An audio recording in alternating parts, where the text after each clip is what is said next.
مشاهدينا ومستمعينا عبر راديو شباب بنغازي في حلقتنا الأخيرة من بودكاست مع صفاء. مرحبتين بكم ورمضانكم مبروك، وعد رمضان وعيدكم إن شاء الله مبروك.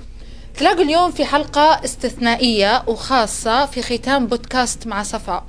حلقتنا اليوم تتضمن مجموعة من النجوم ساهموا في إنجاح مسلسل القرار. مسلسل القرار اللي نقدر نقول إنه هو الأعلى مشاهدة في رمضان من بين المسلسلات الليبية، اللي ما كانش مجرد مسلسل، وتجسيد لملحمة وحرب خاضها الجيش الوطني ضد الإرهاب وضد تنظيم داعش.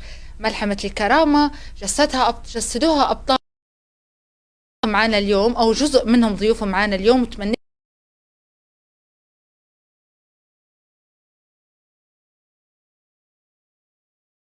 أبرز المواقف اللي أثرت فيهم داخل المسلسل، لأن ملحمة الكرامة لما جسدها مسلسل فيه حقبة تاريخية تسجل بدماء الشهداء في تاريخ ليبيا. واليوم مدينة بنغازي من أحداث دموية ومن حرب ومن دماء للشهداء قاعدين نشوفوا فيه يجسدوا فيه شبابنا، عشان العالم أجمع يعرف ما مرت به مدينة بنغازي خلال السنوات الماضية. رحبوا معايا مع ضيوفنا الفنان أشرف العبيدي، وأيضا حسين العبيدي، جعفر وجبران. مرحبتين بكم. كل عام وانتم بخير ان شاء الله. انتم بخير ان شاء الله. انستوني في بودكاست اليوم وختامها مسك هي معاكم ان شاء الله. بارك الله فيك، بالتوفيق ان شاء الله. الله يسلمكم. قبل ما نغوصوا في تفاصيل اشرف، والله خليني نقول جبران وجعفر، لان انا اليوم مش جايبه اشرف وحسين، نحكوا عن الشخصيات. اللي بنسال اول سؤال، وحنبدو بدايه غير تقليديه عشان نغوصوا في الموضوع. شنو رايكم في ردود الافعال على مسلسل القرار؟ كيف شفتوا ردة فعل الشارع، ردة فعل حتى نقولوا أهالي الشهداء، أصحابكم اللي كانوا معاكم في الحرب، بما أنكم أنتم يا أشرف وحسين أنا محافظة شخصياتكم، مش مجرد فنانين يعني يجسدوا مثلا ملحمة معينة أو فترة معينة، أنتم مقاتلين، كنتوا أنتم جزء من حرب الكرامة. فكيف شفتوا ردود الأفعال؟ والله طبعا اولا نقول لك كل سنه وانت طيبه، وان شاء الله يا ربي ديما رمضانك مبارك، وان شاء الله ديما فرح مدينه بنغازي، اللهم امين. طبعا ردود الافعال اللي كانت اكثر شيء من اهالي الشهداء والناس اللي فقدت، يعني هذوما تاثروا في اللي تم يقول رديتونا للسنوات سابقه والايام اللي فاتن، يعني هذوما تاثروا واجد يعني. وفي اللي نقده كاين يعني لا ما جبتوش شخصيات، ما جبتوش مش عارف الحقيقه صحيحه، مزورين التاريخ الشخصيات. ومع احترامي طبعا لزملائنا واخوتنا من المنطقه الغربيه، في اللي قال ليش اللهجات افتراق، فنحن نتقبل بناء، وفي اللي هدام. لكن يعني ردود الشارع يعني كانت سبحان الله. القرار هذا يتابعوا فيه كيف كانت بنغازي، في اللي كانت غايبة عليه الحقيقة نحن نعرف، وكانت قناة ولا قناتين يعني في اللحظة هذيك مزبوط. لكن الحمد لله يعني بأبسط جزء وبأبسط صورة يعني نعتبره أنه وضحنا من المسلسل. يعني هو ما فيش عمل ناجح ما فيش له انتقادات، وإلا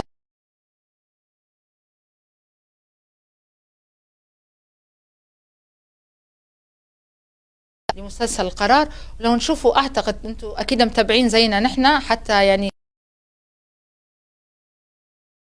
ختام المسلسل يكون يتزامن مع استضافتكم، فحتى بالمشاهدات وبالأرقام بين المسلسلات في رمضان. صحيح. لو نحكوا على أشرف وحسين كمقاتلين، ضابط وداعشي يعني جدا، ليش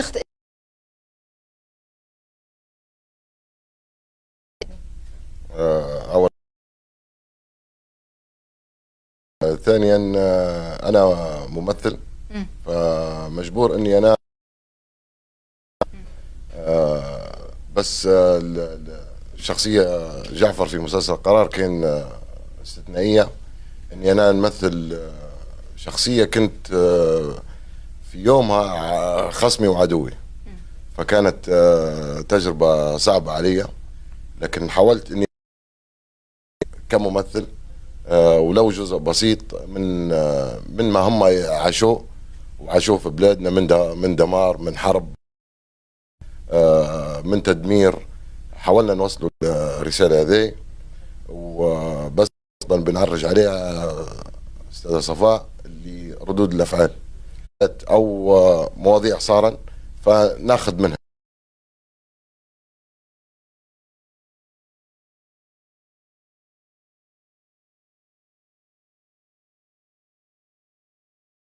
ممكن هذه النقطة اللي كانت غايبة عن الناس، ان انتم ما توثقوش في احداث معركة، انتم تجسدوا في سياق درامي. السياق الدرامي، والكاتب الاستاذ عمر كاتب كبير. السياق الدرامي دائما الاعمال الدرامية هي نوع من انواع التوعية.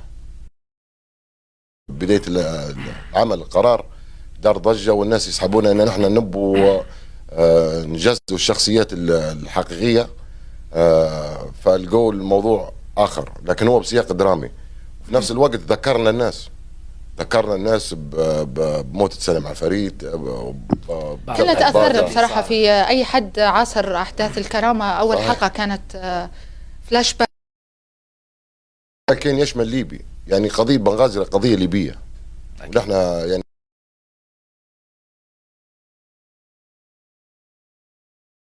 كان مصور حربي وانت كنتي اعلاميه حربيه، واشرف والعبد لله كنا ما قتلوش فيها يعني بنغازيستا بس. صح. جونا من الشرق من الغرب من الجنوب، جونا انا واحد من الناس اول ضربه لي طلعني حياه انس مصراتي. فبنغازي مش قضيه بنغازي بس، قضيه وطن. فحب هو الاستاذ من كثره القصص اللي سمعها وكذا، حب انه تشمل قضيه العمل الدرامي هذه انها تقعد قضيه ليبيه. والدمج كاين رساله للعالم اللي برا ان نحن راكلنا ليبيين، ما فيش فرق ما بين الشرقاوي والغرباوي والكلام الجهوي هذا والجنوبي. يعني العمل الحمد لله يا ربي وصل رسالته بطريقه او بما. في نفس الوقت في لي ناس اللي عارضوا، كانت في حرب على العمل. حنخشوا في تفاصيل الانتقادات اللي صار، خلينا نقوله من جانب فني يفترض، ولكن قبل هيك بنرد بكم كمقاتلين وممثلين. كيف قدرتوا تديروا الخلطة العجيبة، أنا ممثل وأنا مقاتل؟ هل الشيء هذا ساعدكم في إنكم أنتم تتقنوا الأدوار؟ بالنسبة لي أنا لا أنت لا حصلت شوية. أشرف ممكن سؤال لأشرف. والله طبعا شو نقول لك، أولا ترحم على شهدائنا الأبطال، رحمة الله عليهم، وربي يشفي الجرحى، وما ننسوش فضل الله قبل كل شيء، والأبطال اللي داروا هالملحمة التاريخية وما حد يزور تاريخ حد ومعروف عليهم. والأبطال هذوما كلهم الواحد تبي له 3000 حلقة 300 جزء، يعني ومش حتوفيهم، مش حتوفي حقهم لأنهم أبطال. وما نقصدش على شخص معين أو شهيد معين، نحكي على الأبطال اللي شاركوا واللي استشهدوا في هذه الملحمة. طبعا أول ما جينا للعمل نتذكر بعد أعطوني شخصية الضابط على أساس أنه ضابط في الأمن الداخلي، بعدين ضابط أخرى، المهم جسدوا لي شخصيتين في شخصية. فردتني الشخصية هذه بأيام ونحن كنا في المحاور، وتذكرت حاجة واثنين، ومن فضل الله يعني فيه هتافات كان بين المقاتلين، وفي كلام كنا نقوله فيه، وفي أحداث يعني مش مكتوبات حتى في السيناريو وفي الحوار ارتجلتوها. فاضطرينا أن نرتجلوا بعض. قريب عندي 5 مشاهد 6 ما كنتش فيهم بك، لكن اضطر المخرج بعد عرف ان كنت فين يعني الحق كمشهد فين كصامت، بس نعاون في جماعتي كضباط.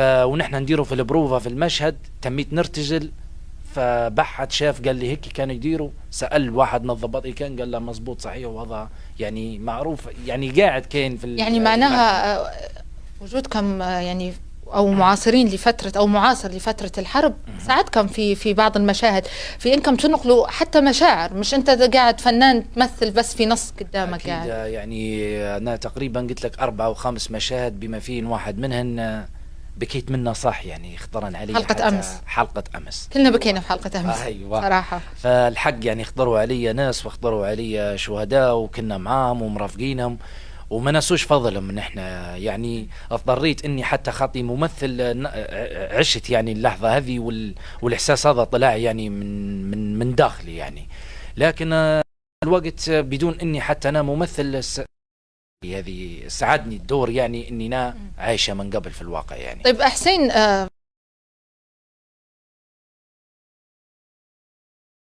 هل وجودك برضو في جبهات القتال حتى وانك تعرف شخصية بالطريقة المتقنة اللي شفناها، تعرف خلفياتها، كيف كنتوا تتعاملوا معاهم زمان؟ اكيد اكيد. هي اول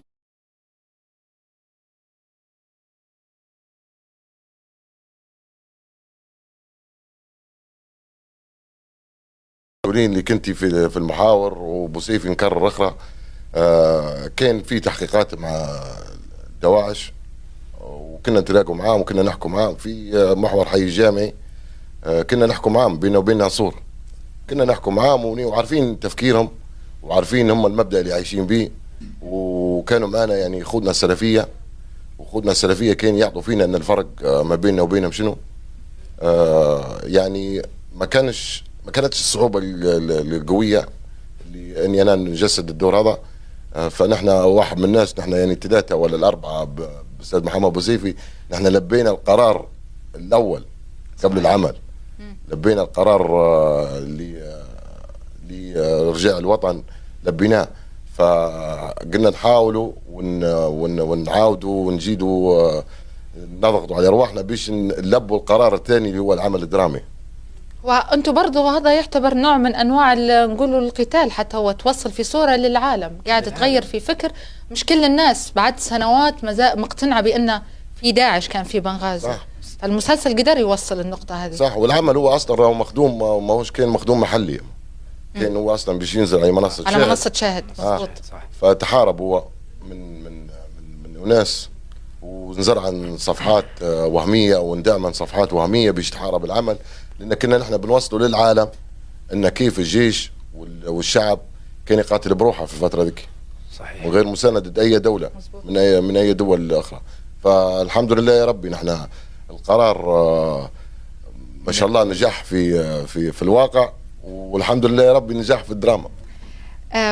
شنو أكثر موقف غير المشهد اللي أمس أشرف بس أثر فيكم جديات، حسيتوا كأنه ردكم لفترة الحرب، حاجة صارت معكم في التمثيل فحسيتوا أن هذا مشهد حقيقي؟ والله بالنسبة لي أنا في مرحلة الاشتباكات بعد يستشهد واحد من الضباط. شفتك أنا مركزة أشرف تقاتل بجديات. صدق يعني. في قلبه وربك. يعني رد لي أيام المحاور فعلا يعني، وغيري يعني كيف حسين وكيف الأبطال اللي كانوا في المحاور، ردني ورجعني للأيام يعني كيف عدى علينا الله أعلم، لدرجة إني حتى بعد نعيط في البروفة مرة مرتين ثلاثة يجوني ويعطوا فيها مية يقولوا لي الصوت ما نبوش ريح، حافظ على صوتك. حتى الممثلين اللي معي يقولوا لي وطي الصوت وهدي وكذا، نقول لهم ما نقدرش، راهو مسلسل والله. ما قالوا لي مسلسل وهني والعياط. والحمد لله يعني الحاجة هذه يعني حتى المؤثرات الصوتية اللي كان في البروفا اللي شفتوهم ممكن في البرومو صارا، المؤثرات الصوتية نتاع الله أكبر اليوم يوم كم يا أسود والاقتحام وهذين كلهم كان مؤثراتي، مع إن في المشهد مرات تلقيهن بدون حتى أنت تقمصت أشرف المقاتل، الشخصية اللي كنت موجود بها في 2014. جاتني على الجهاز في ملعبي يعني. لا انا عكس اشرف، انا كنت نفرح. انا لما يموت واحد من جواتي كنت نفرح. احكي لنا حسين، انت شنو هو المشهد اللي اثر فيك جديات، حسيت انه فعلا هذا موقف صار بس انت في الطرف الثاني انا نعرف المسلسل. انا ما فيش مشهد والله بامانه، انا كنت حتى لما نطلع من لوكيشن التصوير كنت نطلع نرقص. المصريه يقول لي كان اقول ما حد داعش مات هذا ما اثرش فيا. المشهد الوحيد اللي وبكيت فيه صح، وحتى استاذ ياسر ونيدوالي قال لي كيف انت كانك، هو مشهد وقتي لقطعة راسه.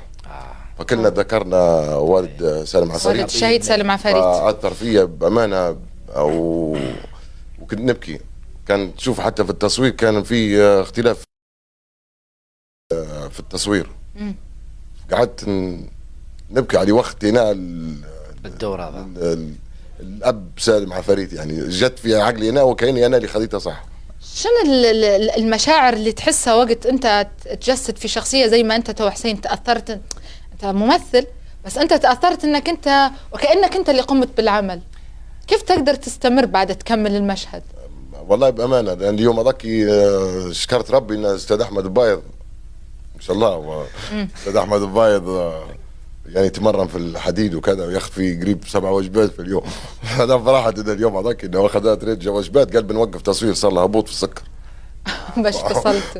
فحمدت ربي انه هو وقف، لان المشهد اللي بعدها كاين انا طبعا ندير لنا في كحل، راح الكحل وراحت الدنيا من الدموع. من الدموع. طيب انتم يعني ممثلين ليبيين جزء من المعركه كنتوا قاعدين تجسدوا في مسلسل، كيف قدرتوا تنقلوا للممثلين العرب الموجودين معاكم او المصريين التفاصيل هذه؟ كيف قدرتوا تساعدوهم؟ يعني هو مهما كان عنده نص قدامه وعنده كل شيء، بس انتم في ارض الواقع كنتوا موجودين، كيف كان الكيمياء بيناتكم؟ كيف كنتوا تساعدوا فيهم؟ انا معلش خويا اشرف، انا في حاجه بنوه عليها. حسين بيبكي، تذكر المشهد. والله بامان الله، انا في حاجه يعني ممكن الناس، في ناس يعني مثلا ما نلومش عليهم ولا حاجه انهم فاهمين الدراما غلط ولا حاجه، وحتى من بعض الفنانين اللي انتقدوا العمل انهم فاهمين الدراما غلط. الاستاذ ياسر جمعت ثانويه، حكيت ثانويه في معسكر 204 سابقا، دوالي قال لي حسين انا جايب شباب معي من اعداد ممثل، لما سمعت اني نخدم عمل في ليبيا قال انا ما شفتش اعمال في ليبيا. قال لما جيت انا انبهرت ان الطاقه اللي عند الممثلين انها ضم ممثلين محترفين، ونوعت لك يا استاذ راه ما عندناش. حتى في واحد من البرامج قالها هو، قلت له قد نحن ماناش خريجين معاهد، الاغلبيه هوايه يعني تطوير للذات. والفضل هذا كل الاساتذه اللي في المسرح، الاساتذه الكبار هم اللي علمونا وورونا السياق الدرامي، وورونا الخدمه على التلفزيون وخدمه على المسرح. فهو بروح الاستاذ ياسر فرحان يعني وقالها في اللقاء. قال كيف ساعدتوا الممثلين نقول المصريين او حتى في الممثل الكبير السعودي استاذ احمد يعني معاكم، كيف ساعدتوهم في تجسيد الاحداث؟ كيف كنتوا تتعاملوا معاهم في انكم تعطوهم تفاصيل معينه؟ لا هذه كذا، هذه صارت هيك. والله طبعا نتذكر في البدايه اول ما قبل ما يبدو العمل كلمني، نوجه له تحيه اخونا وصديقنا وزميلنا ابراهيم السوسي اللي هو منتج العمل، اللي هي الشركه بتاعها نفذت شركه الفيب. واول ما جينا نتذكر قال له هذا عنده فيديوهات، وبحكم طبعا اني عارفه انه من قبل بدون حتى موضوع قتال ماسك مكتب اعلام في القوات الخاصه الصاعقه اللي هي سريه البركان، فكان عندي مواد وكان عندي يعني فيديوهات، فجيت وعطيت اللم وشافوهن، لدرجه ان في واحده منهن ممكن تعرفها يا حسين اسمها برديس، مساعد مخرج والله بتاع سكريبت، فتمت تبكي تشوف تقول لي معقوله ليبيا يعني كانت هيك، تشوف الفيديوهات وتبكي. واللي الاخر نفس الشيء اللي هو اسمه احمد فؤاد ماسك سكربت بتاع الاسلحه والجوضه، فتموا يبكوا، نوري فيهم مشاهد ويبكوا، نقول لهم معليش، يقولوا لي والله ما نحسبوا هيك ان داعش، فاخذوهن استفادوا منهن. وفي اللي لدرجه ان كتبا مشاهد، ممكن شفتي اول امس مشهد بتاع الحاج ونيس رحمه الله عليه، اللواء الفريق ونيس بوخماده الفهد الاسمر، لقطه بتاع الممثل ناصر بعد خش للمقبره، هذا واحد من الفيديوهات يتكلم في المادة. الأخرات في اللي كتبوا عليهن كنصوص في فيديوهات يعني، وشنو نوع السلاح هذا وشنو نوع كذا، لأن هم برواحهم طبعا واخذين يعني الأكشن والدراما واللي، لكن نوعية السلاح ما يعرفونش. فنحكينا مش عارف حسين دواعش ممكن حكى معهم ولا لا، بس ممكن هو حتى شوف المعركة الليبية أو معركة كرامة لها خصوصية أكيد. لأن العالم كله ما كانش مقتنع أن بنغازي تحارب في داعش أكيد. يعني كانوا يحسبوه حرب ليبيين في بعضنا، بالضبط.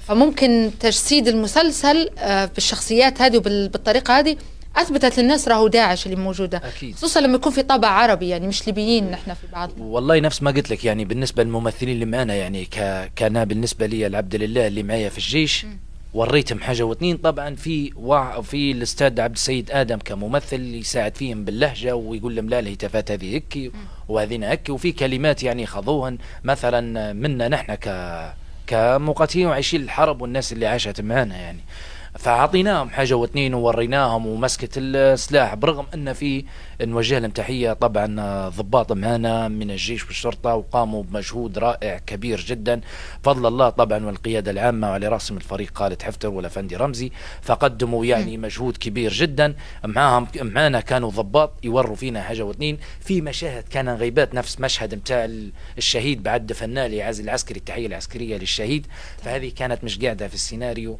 فاضطريت اني بلخم عليها. معناها خبرتكم نقولوا العسكريه والقتاليه اضافت لا الحمد لله يعني افادت. ويا راهو في حاجه يعني الافندي خالد محجوب والافندي رمزي وابراهيم السوسي وبوجي العبيدي، هذول كانوا حريصين جدا على التفاصيل.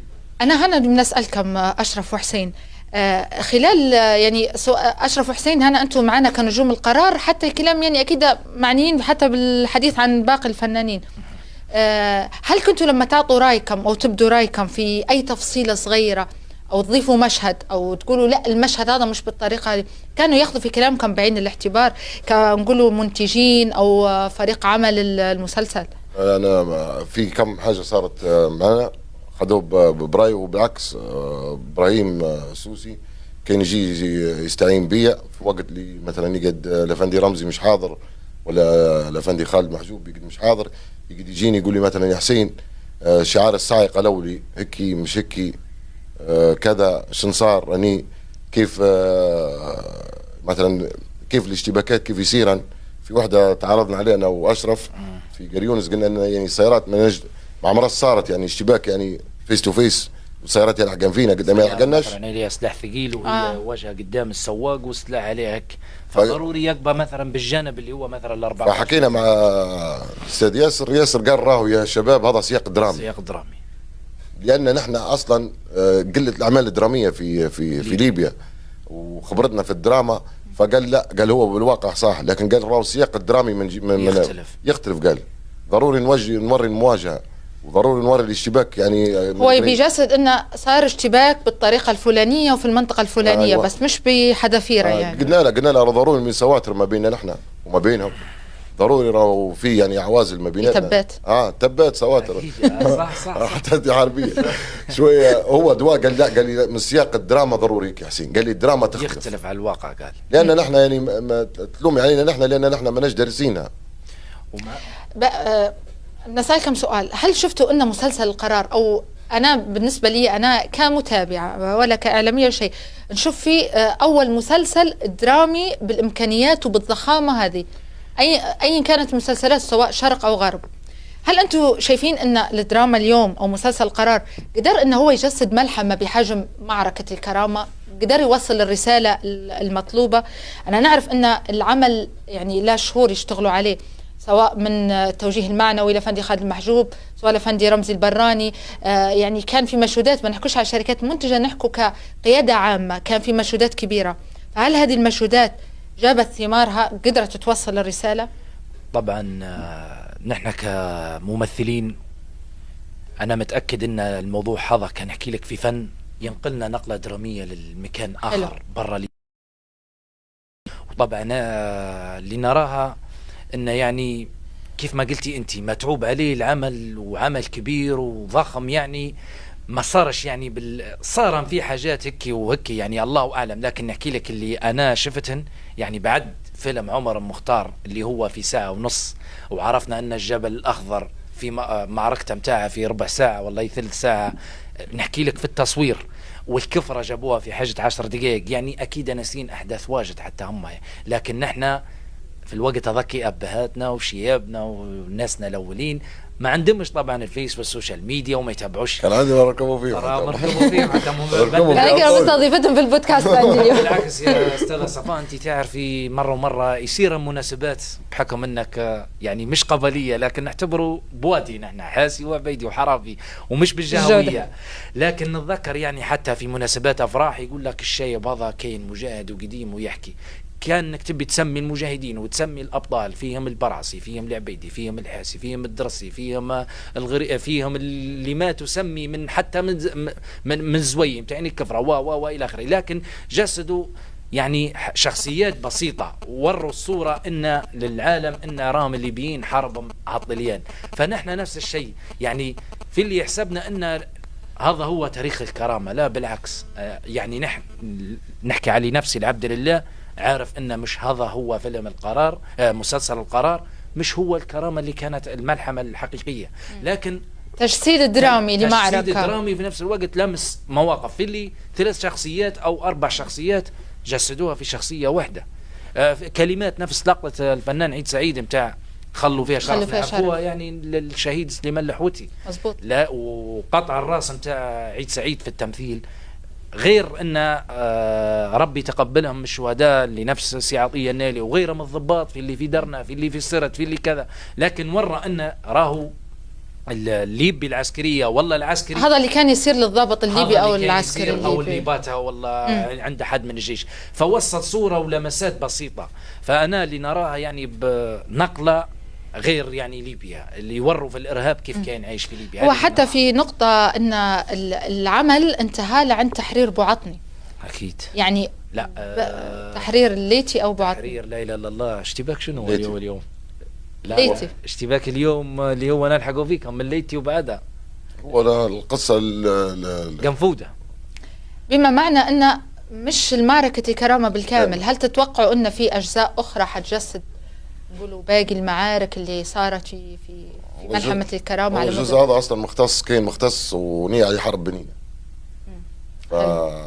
يعني هذا اللي وهذا كله ما زال يعني حرب بنينة والكرامة والشهداء ضم لو نقدوا من هنا ل 2080 نمثلوا عليهم ما نفوش بحقهم والله.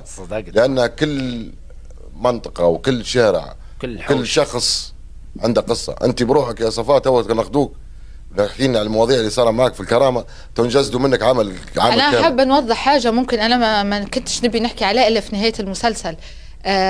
من بداية مسلسل القرار كان الكاتب عمر، كان لفندي رمزي، كل كرو العمل متواصلين معايا وخذوه حتى من منطلق أن شاركوا الجميع، مقاتلين، إعلاميين، مجتمع مدني. فكانت شخصية غالية اللي في المسلسل جزء منها هي من الأحداث أنا نقلت لهم. فهذا طبعا أنا اليوم متجردة من دوري كمذيعة بصراحة، نحس في روحي جزء من مسلسل القرار لأن كلنا جزء من معركة الوطن.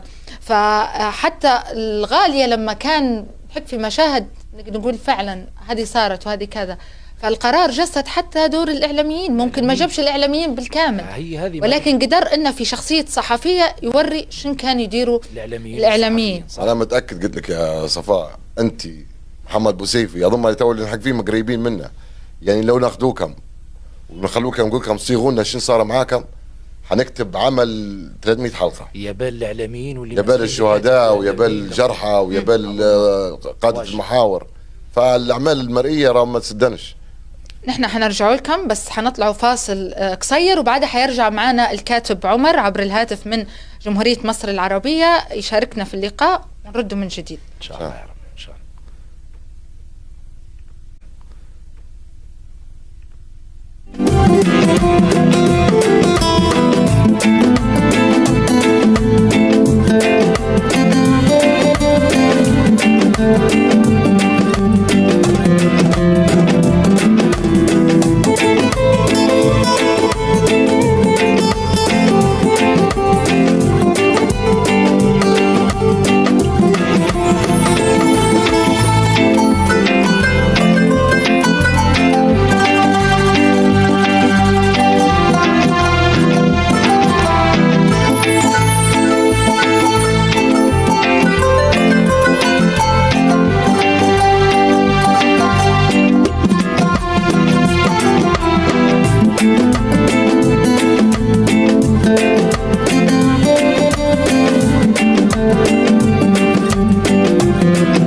ورجعنا لكم مشاهدينا ومستمعينا عبر راديو شباب بنغازي 101.5 في بودكاست مع صفاء.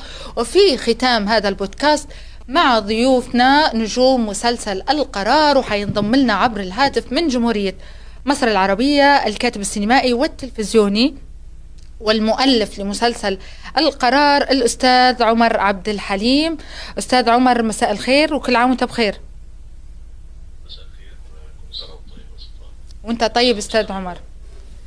أستاذ عمر، اليوم في استضافتنا بعض من نجوم مسلسل القرار اللي يسلط الضوء، أو هو عمل درامي يسلط الضوء على حقبة من أو فترة من الفترات اللي مرت بها ليبيا، وهي حرب الكرامة، وهي تعتبر ملحمة لدى الليبيين. فاليوم لو نحكوا على مسلسل القرار بداية، كيف شفت ردود أفعال الناس على المسلسل، خصوصا أن اليوم هو ختام مسلسل القرار؟ أولا عايز أحييكي وأحيي كل المستمعين، وأحيي زملائي وأصدقائي ضيوفي الكرام أشرف العبيدي وحسين المنصوري. كل سنة وأنتم طيبين وبخير. أنت طيب أستاذنا.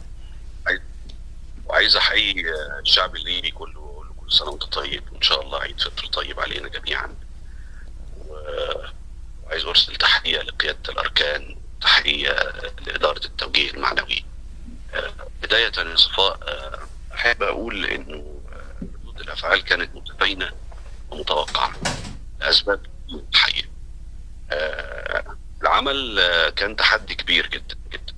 أنا في البداية أحب أكد أو أنوه إن أنا مصري، ومصريتي تحتم علي تقديس الزي العسكري وتقديس الجيش.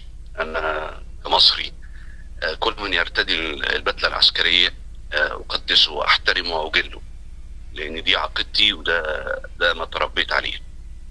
فالحقيقة لما تم التواصل والاتفاق على هذا المشروع كان تحدي كبير جدا، وفي نفس الوقت كان ممتلئ بالدوافع الشخصية إني هحكي ملحمة كبيرة جدا وقعت في المنطقة الشرقية في ليبيا، دولة الجوار، الدولة الشقيقة اللي تربطنا بيها علاقات طويلة وتربطنا بيها تاريخ كبير. إزاي أحكي عن أبطالها، أبطال الجيش اللي دفعوا ثمن غالي جدا جدا جدا حتى نرى بنغازي كما نراها الآن. ومش أبطال الجيش بس، الحقيقة الشعب الليبي كله، والحقيقة شباب المناطق ورجال المحاور ورجال الكتائب وغيرهم من الناس. كان تحدي كبير جدا، وسألنا الله عز وجل التوفيق، وهو من الله عز وجل علينا من فضله، وقدرنا في فترة زمنية قصيرة نخرج بهذا العمل اللي ما كناش نبتغي به غير وجه الله عز وجل. وهدفنا فيه كان حاجتين أساسيتين، هما ذكر الملحمة والمعركة اللي قام بيها أهل ليبيا لطرد الإرهاب من بلدهم. تمام. والملحمة دي أبطالها يعني لا يعد ولا يحصر. ليبيا قدمت آلاف الشهداء. ليبيا حاربت، يعني فينا نقول حاربت عدد كبير جدا من التنظيمات الإرهابية، إذا كانت القاعدة أو داعش أو خلافه من التنظيمات بمختلف أسمائها. وآلاف الشهداء بالمعنى الحرفي وليس على سبيل المبالغة. فالحقيقة لما تيجي تتصدى لتحدي بالمنظر ده ككاتب، إنه أنا المفروض أجسد هذه الملحمة في 15 حلقة، وأجسدها في ظرف زمني كتير جدا لا يتجاوز الشهور القليلة. كان الحقيقة مجهود كبير جدا.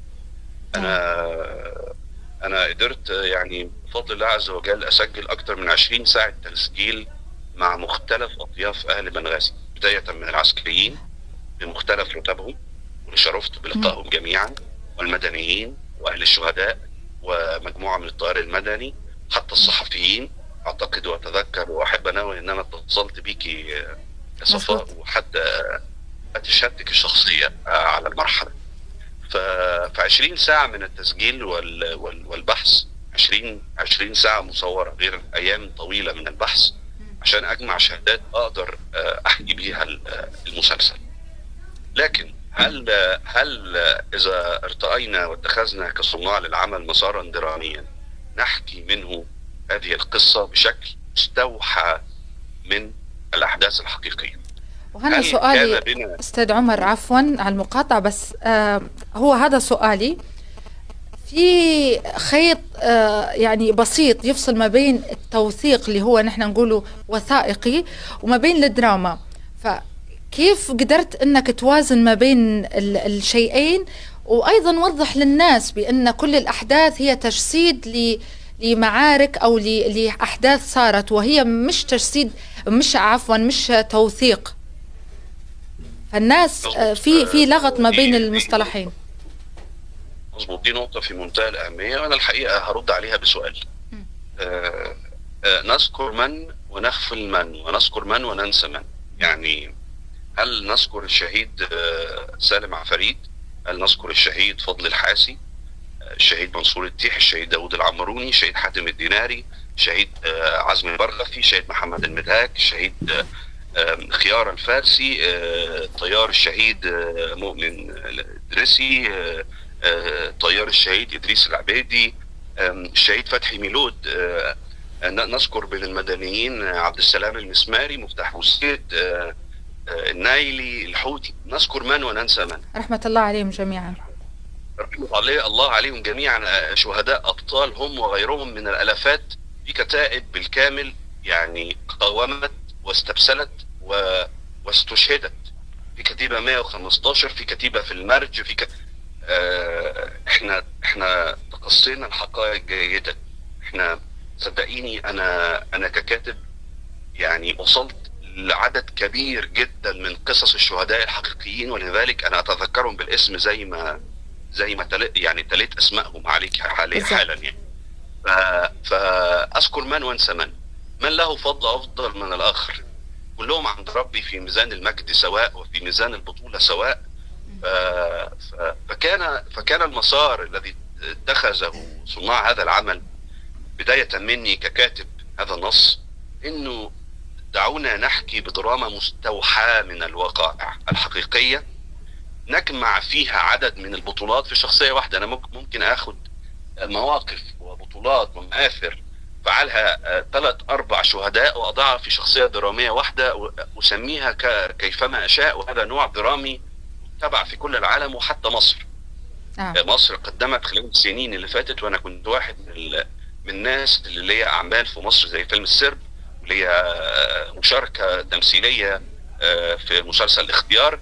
حتى مصر بعض الاجزاء من مسلسل الاختيار كانت مستوحاة زي الجزء الثاني بالكامل. مفيش اسم ضابط في جهاز الامن الوطني في مصر في الجزء الثاني كان حقيقيا، كلهم اسماء رمزية باستثناء الشهيد محمد مبروك لانه شهيد. باقي الاسماء كلها رمزيه وجمعت فيها البطولات. فيلم الممر لاسطوره الاخراج المصري استاذ شريف عرفه، فيلم الممر اللي بيحكي عن حرب 73 العظيمه وما قبلها وما بعدها، كل شخصياته شخصيات رمزيه مستوحاه بتجمع المآثر والبطولات في شخصيات رمزيه. لكن احنا كنا متوقعين التباين ردود الافعال. الحقيقه انا وصلني مئات التهنئات، ووصلني سعادة غامرة للناس البسطاء والناس الحقيقيين والناس الواعيين والناس المتفتحين من الشعب الليبي، وهم كثر الذين تذكروا هذه السنين العجاف المملوءة بالدم والقتال والدمار. وأعتقد أنه آفة مجتمعاتنا العربية كلها هي النسيان، ولأن الآفة هي النسيان علينا أن ننعش الذاكرة، علينا أن نؤكد على العدو الحقيقي، علينا أن نشير دائما ولا أبدا للخطر حتى لا نقع فيه مرة أخرى. أما فكرة الهجوم الذي صاحب العمل، وخليني أجاوب مش من منطلق الدفاع لأن العمل يدافع عن نفسه، لكن من منطلق التوضيح. إذا كان الهجوم من منطلق اللهجة، فالحقيقة عملية اختيار الممثلين وضيوفك الكرام أصدقائي أشرف وحسين يستطيعوا أن يعني يؤكدوا على كلامي، عملية اختيار الممثلين ما كانتش بشكل عشوائي تماما. أنا بنفسي حضرت عدد من العروض المسرحية. أنا حضرت عرض مسرحي لأشرف العبيدي اخترته منه هو والأستاذ عيد سعيد، وكان معايا ياسر سامي المخرج، واخترنا الأستاذ عيد سعيد واخترنا الأستاذة سلوى منه وهو يؤكد على كلامي. كان عندنا زيارة أخرى لأحد المسارح وتقابلت فيها مع حسين، ومع أول جلوسي معه أدركت أن أنا أمام ممثل جيد وتم اختياره فورا للدور. عدد كبير من المقابلات مع عدد كبير من الممثلين، وما كانش الفيصل اللهجة، لأنه احنا يعني أنا ابن مصر ال 120 مليون بني آدم، فال 120 مليون بني آدم دول كلهم في ميزاننا واحد. فليبيا يجب أن ينظر الليبيين لها، وأنا يعني أنا بقول من دافع الأخوة والصداقة والحب الكبير لليبيا وأهلها. ليبيا واحدة، ليبيا دولة واحدة. طيب. المنطقة الشرقية أو الغربية أو الجنوب، كل هذه الأمور أستاذ عمر يجب ألا تأخذنا إلى مناحي، لأنه وأنا بدراستي لمسألة الحرب وما دار في بنغازي كان هناك أهل بنغازي يقاتلون باستبسال وبجوارهم المصراتي، وآخر من إشدابيا، وآخر من طرابلس، وآخر وأعتقد ضيوفك يستطيعوا أن يؤكدوا على هذا يعني. وعرجنا عن الموضوع هذا نحن في بداية الحلقة. بس أستاذ عمر أنا عندي سؤال. عادة ما الجمهور الليبي خلينا نقوله عنده حساس قليلا في موضوع اللهجة، وهذا ممكن شيء أثير الجدل عليه، بأن في ممثلين من الغرب الليبي واللهجة كانت مثلا شخصيات من الشرق الليبي مثلنها شخصيات من الغرب الليبي، الاعتراض ما كانش على الشخصيات بس اللهجة. فكيف تقدر تجاوب على الانتقاد أو الشيء اللي بعض الناس تثير في تحفظاتها عليه، من خلال أن حضرتك المؤلف وقد تكون عندك وجهة نظر مغايرة لرأي المواطن، بما أن نحن نعاوده ونكرره هو تجسيد درامي وليس توثيق لأحداث بعينها؟ مظبوط. أجاوبك بالطبع. مسألة اللهجة أنا لازلت بأؤكد على فكرة أنها أحد رسائل العمل، أنه الخطر هدد وقد يهدد في المستقبل جميع مجتمعاتنا العربية وهدد جميع مناطق ليبيا. فالتأكيد على فكرة أنه الوقوف وجه هذا العدو بمجموعة من الممثلين ومن خلال برنامجك أرسل لهم التحية من طرابلس أو من البيضة أو من إشدابيا أو من بنغازي أو من مختلف مدن ليبيا، دي كانت أحد رسائل العمل. أنا داخل العمل هتجد مشاهد لأب بيحكي لبنته قصة ليبيا من أيام عمر المختار، وبيأكد لها على إنه ليبيا ما فيهاش شرق وغرب، ليبيا واحدة. يعني موضوع اللهجة داخل المسلسل كانت مقصودة تجسد الوحدة الوطنية بين الليبيين كافة، كون أن معركة الكرامة تجسد كل الأطراف الليبية وكل القبائل الليبية وكل الليبيين. 100% أخت صفاء. عايز أأكد كمان على نقطة يعني إجلال وتقدير صناع العمل لمشاركة أهل ليبيا اللي ساعدونا، سواء من الممثلين أو من الفنيين أو من إدارة الإنتاج. أنا عايز أرسل تحية لكل الليبيين اللي شاركونا في هذا العمل الحقيقة. إنه كانوا مؤمنين بما نفعل، في إيمان حقيقي بما نفعل. ولأن أنا كمصري أنا بعتبر ليبيا محسوبة عليا وأنا محسوب عليها، وبعتبر كل الدول العربية كذلك، إن دي أمة عربية واحدة ودين مشترك وثقافة مشتركة. ولما وجدت بعض التعليقات أعرف إنها لجان إلكترونية وما شابه بتتكلم عن فكرة مصريتي وإني غير ملم بالحدث، والحقيقة كان عندي سؤال كبير جدا. إذا كنت مصري ومن دول الجوار وحكيت أمور بهذا الشكل وبعضهم يراني غير ملم بالأحداث، طيب السيد هاري كاريج الأيرلندي اللي كتب فيلم عمر المختار، هل خدمته جنسيته الأيرلندية في كتابة العمل؟ يعني الحقيقة احنا واجهنا نجاح كبير جدا جدا، وانا اعرف ان العمل عمل انقلاب وزلزال حقيقي بشكل ايجابي كبير جدا عند اصحاب النفوس الطيبة واصحاب العقيدة السوية واصحاب الرغبة في الاستقرار والرغبة في الدولة والرغبة في المؤسسات، وكذلك عمل زلزال كبير جدا جدا عند اصحاب النفوس المريضة والعقيدة الفاسدة والذين يريدون ليبيا التأخر والتراجع. برضو في نفس الوقت عايز أأكد إنه العمل ده عمره ما كان هيخرج للنور إلا بتكاتف الجهات اللي وقفت ورانا، زي قيادة الأركان اللي كان عندها حجم من الوعي والتفتح والرغبة بذكر بطولات أهل ليبيا ومنطقة بنغازي لمحاربة الدواعش والإرهابيين، رغبة ملحة. التوجيه المعنوي، إدارة التوجيه المعنوي كانت تقف لنا يعني في كل شاردة واردة لدعمنا ولمدنا بكل ما هو مطلوب عشان العمل يخرج في أفضل صورة. السيد اللواء خالد المحجوب طبعا، والمقدم دامس الخلق السيد رمزي البراني، كل الجهات الانتاجيه، سواء المنتج المصري منفذ العمل مصطفى سرور او المنتج الليبي منفذ العمل ابراهيم السوسي، كل الجهات اللي شاركت وساعدت من الليبيين، كان في تكاتف شديد حول رساله واحده: انعاش ذاكره هذه الامه بالعدو الحقيقي الذي هدد امانها وروعها وقتل ابنائها، ويجب دائما وابدا ان نذكر هذا العدو ولا ندع ابدا احد يشوش علينا ويقلب الباطل حق ويغير الحق. طيب استاذ عمر، انا حابه نسال، يعني شفنا خلال مسلسل قرار وجود صفوه من الممثلين الليبيين، لو نحكوا عن السيد عيد سعيد، سلوى المقصبي، كريمان جابر، فرج عبد الكريم، محمد الصادق، سالم عيسى، عبير الترهوني، وان شاء الله ما نكونش نسيت حد. ولكن هذا التجمع لقامات فنية في مدينة بنغازي لأول مرة يحدث في عمل واحد، يعني كل هذه الخبرات الفنية والقامات الفنية. كيف تم اختيار الفنانين أو هذه الصفوة من الفنانين؟ هل كان برضو في رسالة بأن الجزء الأساسي من مسلسل القرار هو من خلال ممثلين أو فنانين من مدينة بنغازي اللي عاصرت وواكبت ملحمة الكرامة؟ الحقيقة كان ده أحد الأهداف طبعا عن قائمة اختيار الممثلين.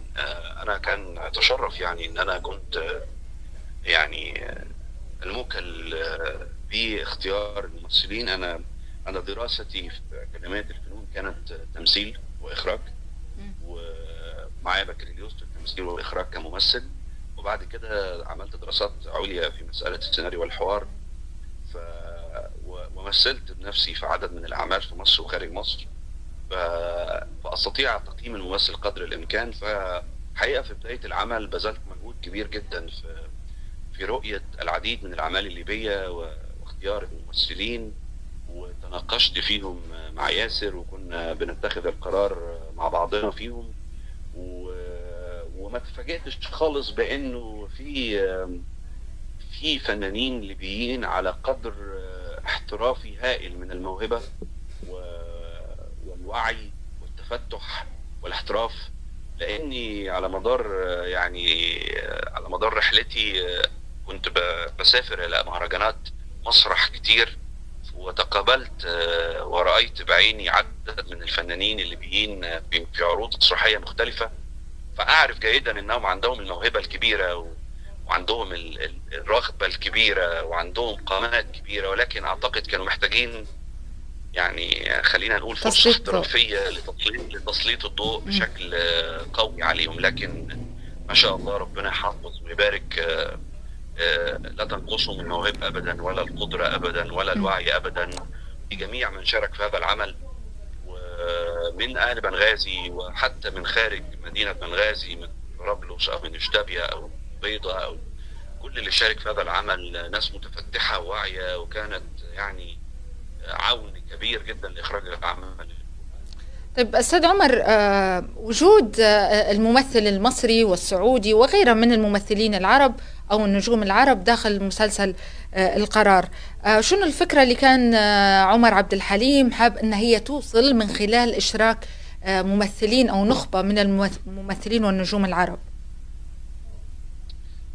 الحقيقة يعني أنا في رحلة بحثي واستقصائي داخل بنغازي، الأسابيع والشهور اللي قضيتها في رحلة البحث واستقصاء لكتابة العمل، تفاجأت بوجود بانه في مصريين كثر قابلوني في الرحله، وحتى كثير من الممثلين اللي انضموا في العمل ويسالوا يعني لهم اخوال ولهم خالات ولهم جذور ليبية.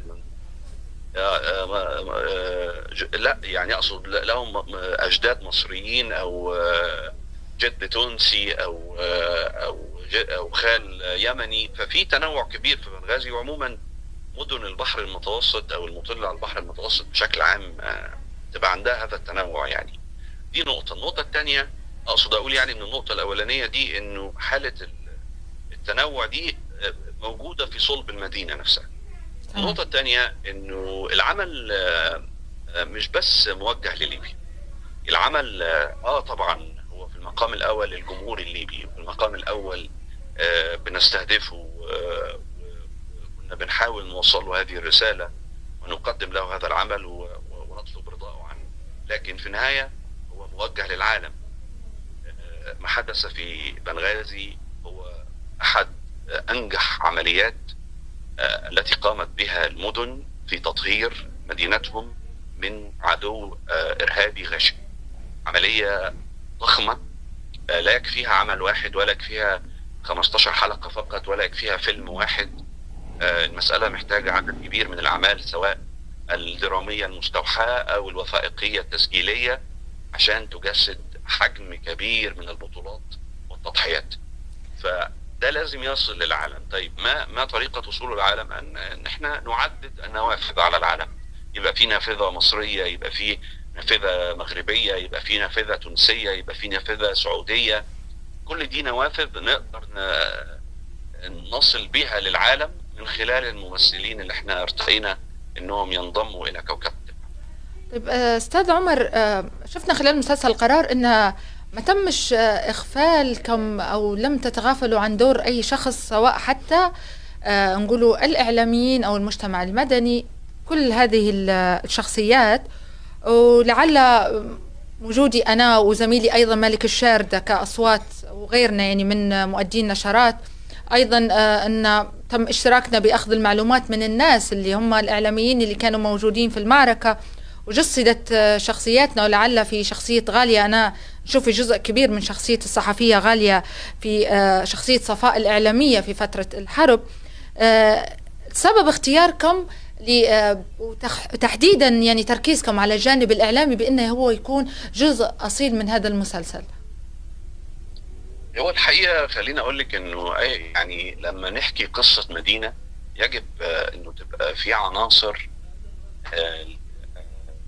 مقومات المدينة. المدينة عبارة عن أهالي ومدنيين، عبارة عن شيوخ جوامع، عبارة عن موظفين حكوميين، عبارة عن دكاترة ومستشفيات، عن إعلاميين ونشطاء مدنيين، عبارة عن ضباط في أجهزة أمنية زي الأمن الداخلي، عبارة عن ضباط الجيش، عبارة عن عامة من الناس.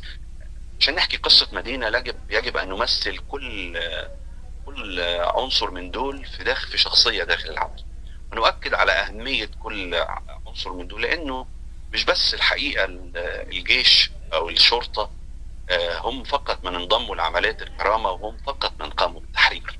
لا، الحقيقة ده التحرير عمره ما كان هيحصل بدون تكاتف شعبي كامل من كل فئات المجتمع، سواء الدور الإعلامي اللي لعبوا صحفيين وإعلاميين شرفاء وكانوا صوت شحيح جدا وواجهوا مخاطرة كبيرة، وبعضهم تم اغتياله وبعضهم تم التنكيل به وبعضهم نجا بفضل الله، سواء الأطباء.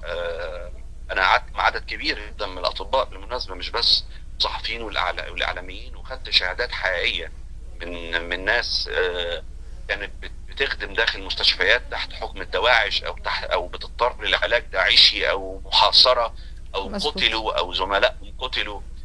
خدت شهادات كتير من شباب المناطق ومن الناس اللي حملت السلاح بغض النظر عن مهنتها وبغض النظر عن خلفيتها، ولكن عشان تقاتل هذا العدو الذي ترى فيه حتى المكون السلفي، لاني ادركت انه كان مكون فاعل في المعركة موجود داخل الحلقات.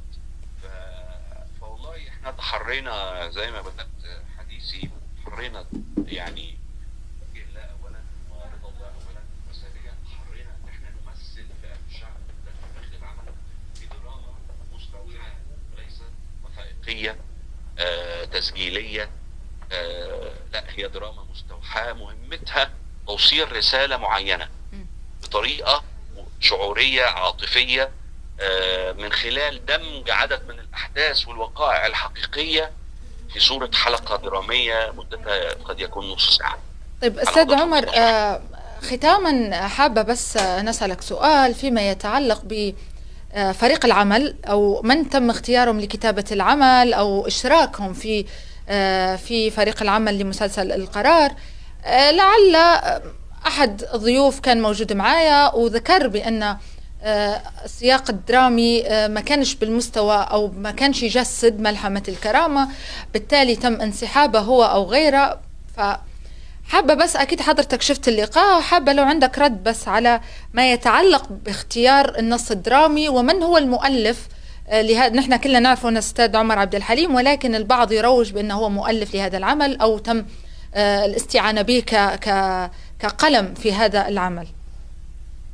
الحقيقة يعني هو يعني العمل زي ما حضرتك شرطي أخت صفاء، العمل فيه عدد كبير جدا جدا من الممثلين الليبيين قد يسألوا جميعا يعني عن الرحلة وما حدث فيها، ولكن شهادتي أنا في هذا الأمر أو ردي على هذا الأمر إنه السيد الضيف اللي حضرتك استضفتيه في داخل أحد حلقاتك، إحنا في مرحلة معينة من العمل كنا بندور على صحفي أو بندور على رجل صحفي أو مسرحي أو خلافه من الأمور يكون عوني لينا في مدنا ببعض التفاصيل قد تكون صغيرة أو دقيقة. أو أنا كتبت العمل ده باللهجة الليبية، وطبعا أنا مش ليبي بطبيعة الحال. لو دويت لك بالليبي توا يعني هتطلعي مش هتظبط اللهجة بالمظبوط. مظبوط مش هتظبط، هتطلعي أخطاء كتير. فكان مسألة عبارة عن تصحيح لهجة بسيط، دبلجة يعني مسألة الليبية دبلجة فينا نقول كده. فتم اقتراح هذا الرجل من قبل أطراف تعمل في إدارة الإنتاج، وجلست معه جلسة وأعطيته أول حلقة أو حلقتين، وقلت له إن إحنا عايزين نعمل ضبط بسيط لمسألة اللهجة، وهذا هو كل المطلوب منه. ففوجئت بعدها بأنه على عبر وسطاء عرفت ان هو تقابل مع جهات انتاجيه ومختلف مع الايديولوجيه اللي بدي يقدمها النص. اختلاف ايديولوجي بمعنى ان هو لا يرى في بعض النماذج الارهابيه ما نراه نحن، ده اولا. ثانيا كان رغبته في تغيير سياق الدراما وتغيير الاحداث الدراميه الموجوده داخل النص من وجهة نظره هو. فأنا الحقيقة الموضوع ده يعني تقبلته بصدر رحب، وبالعكس يعني أنا بلغت إدارة الإنتاج إنه يعني فيهم يحضروا لنا اجتماع ونتكلم، حدد بس وظيفة المطلوبة منه. فتفاجأت بإدارة الإنتاج إنه كان مصر على مسألة التدخل في النص وكتابته بشكل طبعا أنا ما أعرفش خبراته إيه، ولا هو لا يحاكي يعني ملحمة الكرامة إيه؟ يعني أيوة، ولا خلفيته إيه، وهل هو كاتب أصلا، وهل هو له أعمال يذكرها أحد في ليبيا أو خارج ليبيا. أنا ما أعرفش الحقيقة إطلاقا. لكن عرفت بعد كده أن إدارة الإنتاج ارتأت إنها يعني تنهي التعاقد معه تماما، وتجنبا لأفكاره الغير موافقة لينا، وتجنبا لتدخله، وتجنبا لأسلوبه ما كانش جيد يعني.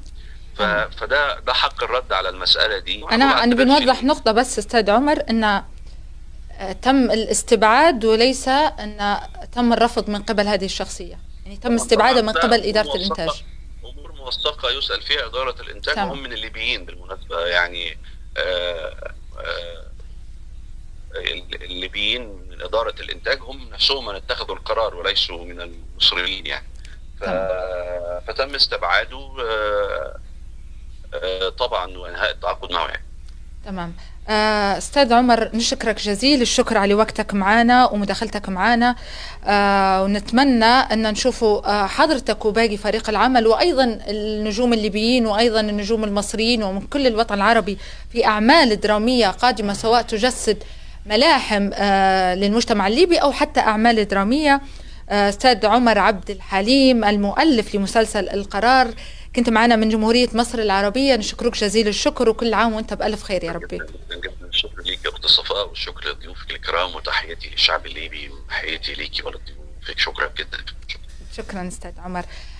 مستمعينا ومشاهدينا، فاصل قصير ونرجع نكملوا مع ضيوفنا أشرف وحسين العبيدي.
رجعنا لكم مستمعينا ومشاهدينا عبر راديو شباب بنغازي 101.5، وفي آخر جزء من بودكاست اليوم وفي آخر حلقة من أيضا بودكاست مع صفاء مع نجومنا، نجوم مسلسل القرار الأكثر مشاهدة في الدراما الليبية في شهر رمضان المبارك. أشرف وحسين، مرحبتين بكم. جعفر وجبران، كيف حالكم؟ أعطيتكم برست أنا. لو نرجعوا لمسلسل القرار، حابة نعرف منكم كيف شفتوا ردة فعل الممثلين المصريين؟ أنت حكيت أشرف لما شافوا الفيديوهات وكيف تأثروا، ولكن ردة فعلهم أثناء حتى أداء المشاهد، شنو ردة فعل على الملحمة اللي صايرة، خصوصا أنه ما شاء الله شفنا أن المسلسل فيه حتى العنصر النسائي، تضحيات العنصر النسائي، الصحفيات، المجتمع المدني، المظاهرات. أكيد. شنو نظرتهم؟ والله طبعا بعض من المشاهد اللي شافوهن لدرجة أن ما يحسبوش أن المشاهد هذين سيرات، وفي نفس الوقت عجبهم كم أداء فنان وفنانة أدوا، وفي نفس الوقت عارفين أن والله معنا ما نقارنش توا، لكن اللي سمعتها هل حقيقة هل مش حقيقة، لكن الرأي اللي قالوا نحن مرن علينا يعني أعمال درامية، عارفين أن العمل هذا وراه يعني ضخ كبير ويتقارن يعني حتى في الوطن العربي بمسلسلات أخرى. نحكي في الدراما وليس الحقيقة اللي هي عايشينها عرب بنغازي بالذات يعني وليبيا كتجسيد درامي، كإمكانيات قالوا أول مرة، مش أول مرة يعني، من أفضل حتى هن الأعمال اللي مرن علينا بالشكل هذا، في دعم كبير يعني، سلاح جوي، طيارة تطلع إن نشوفه يعني، كل المشاهد كانت حقيقية. أي نعم التفجيرات متاعين خبراء من مصر، شركة معينة للتفجير، متاعين متفجرات، متاعين لقطة متاع الأكشن واللقطة متاع فريق كامل يعني اللي يطيح بعد ينضرب بسلاح سوام الجيش. طيب هل كانوا متوقعين يشوفوا في ليبيا وفي الممثل الليبي والإنتاج الليبي الإمكانيات الضخمة هذه؟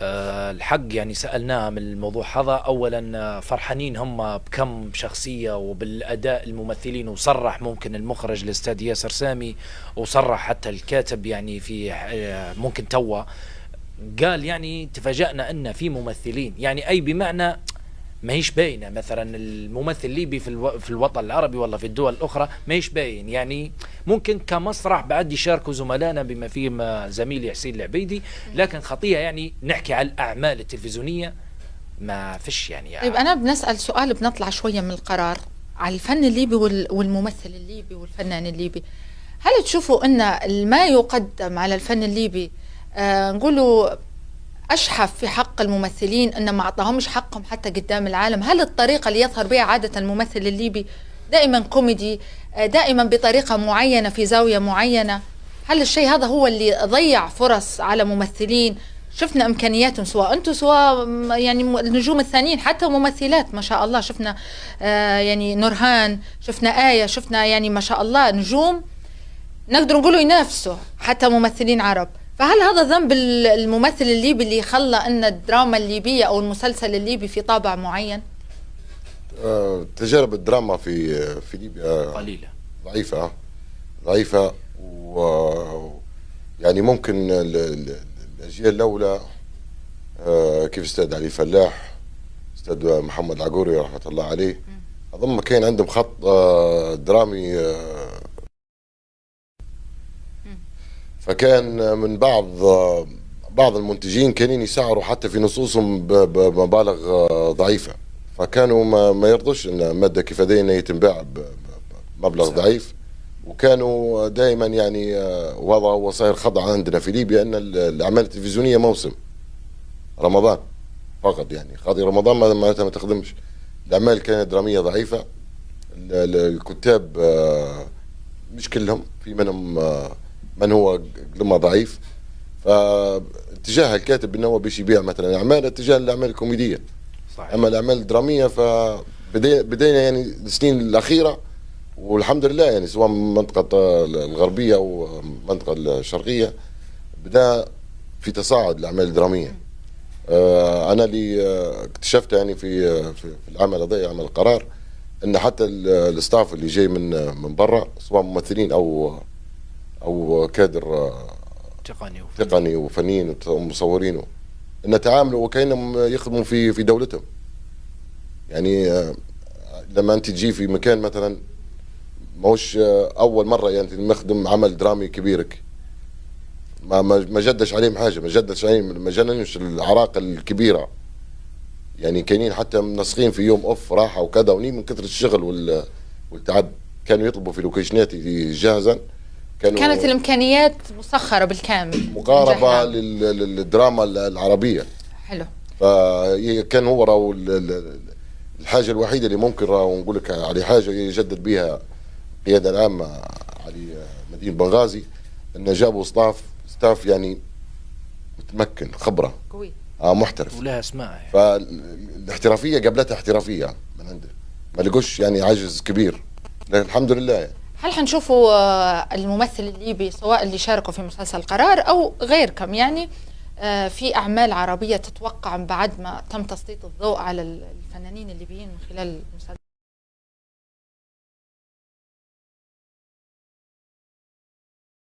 لنا تقريبا نضال كحلول شفناه في عمل في وطن العربي، مش عارف شنو اسمه، هو ملحمه تاريخيه بتاع واحدة من المسلسلات المهم معروضة برا ليبيا ويجيبوا فيها في MBC، فكان موجود هو الفنان هذا. وراه وعفوا صديقي حسين، عندنا ممثلين وعندنا مواهب، ممكن الله أعلم وما نظلمش يعني الكتاب، ممكن الكتاب يعني عندهم كيف ما قال لك حسين أعمال، لكن تموا المنتجين والله مثلا اللي بياخذ منها من نص هذا بأسعار قليلة، وفي اللي يعرف المخرج هذا هل اسم ولا لا، لأن مرات هو اسم ككاتب ما يقدرش يعطيه بيش أي بمعنى بالعامية ما يحرقش روحه.